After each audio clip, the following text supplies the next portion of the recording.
This chapter was super wholesome and had a hint of realism in having our main protagonist feel super nervous before an important event. Hello everyone and welcome to the Anime Zillia, and thank you for joining me as we talk all things chapter 10 from the Blue Box manga series. It's time for double digits within this amazing series. But how good was the chapter itself? Honestly, I really enjoyed it. So let's explore it in more depth, shall we? Starting off with Taiki's character. Yes, again, we build up to this national qualifiers for this badminton focus for Taiki.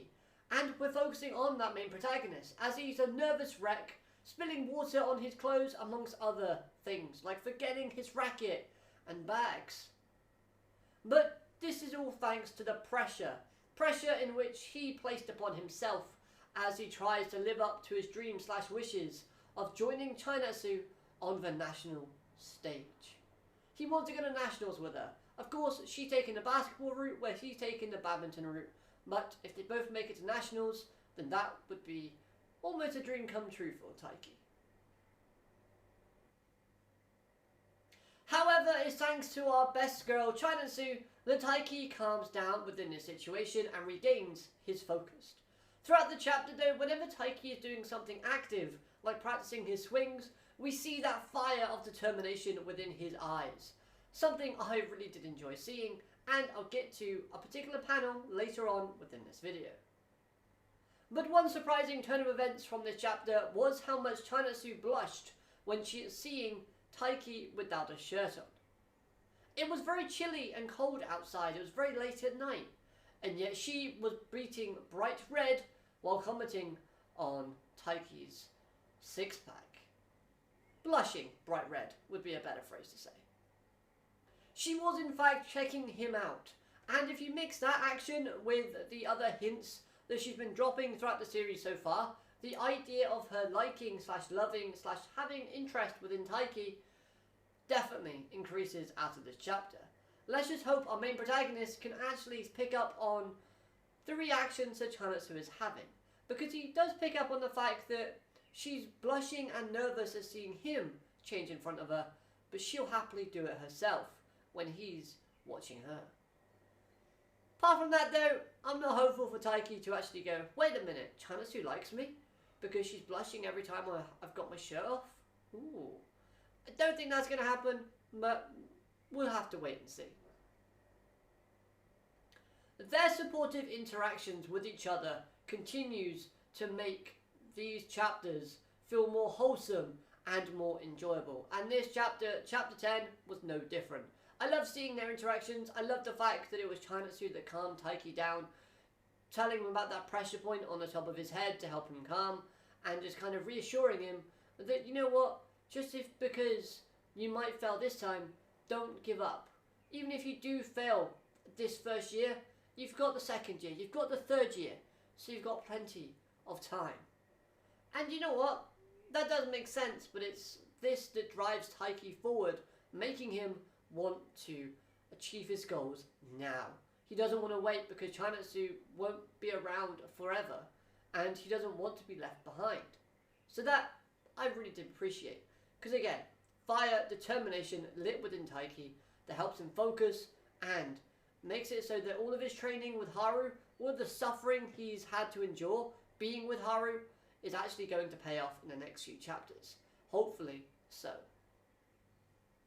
For me personally, this actually entire chapter managed to increase both characters in having Taiki display more of a realistic and relatable side of himself, as we all get nervous and start doing silly things in our nerves and in our kind of pressure that we put on ourselves before an important event.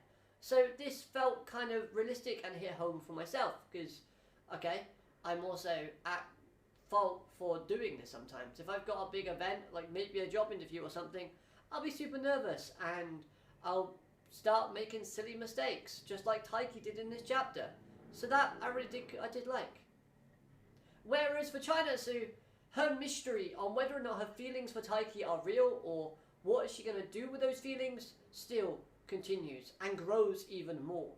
She remains adorable as well throughout this chapter, and in all honesty, the panels with her just looked incredible. I like her smile, that's all I gotta say. Now, as for Haru, he may have found some more teasing material now that he's seen how Hina acts around / towards Taiki from this chapter. But on a more serious note, it looks like Haru is gaining more and more respect for Taiki as the chapters go on.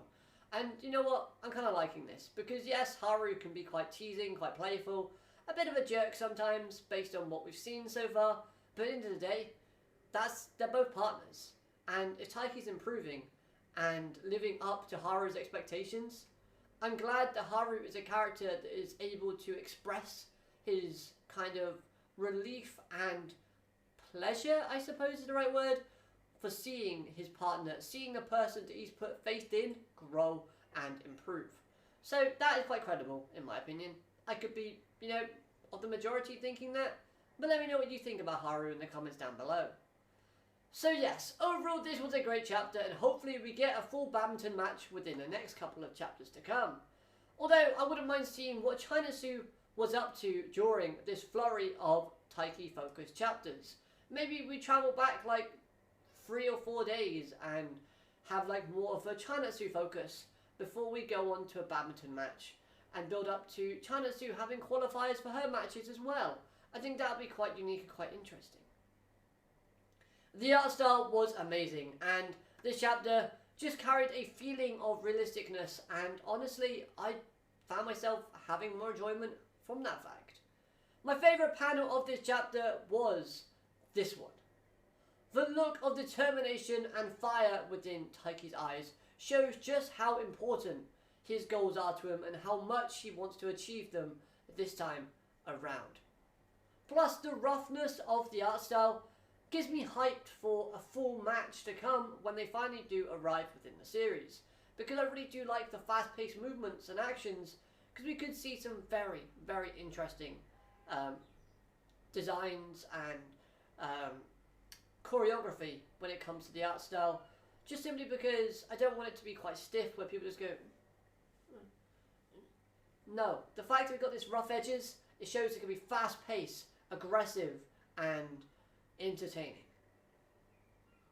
However, I want to know what you think in the comment section down below. Let me know all of your thoughts and opinions based around the chapter and what you think is going to happen next. Of course, I hope you've enjoyed this video. If you have, hit that like button, subscribe for more videos from myself, and I'll see you next time. Have a great day, alligator, matane, goodbye.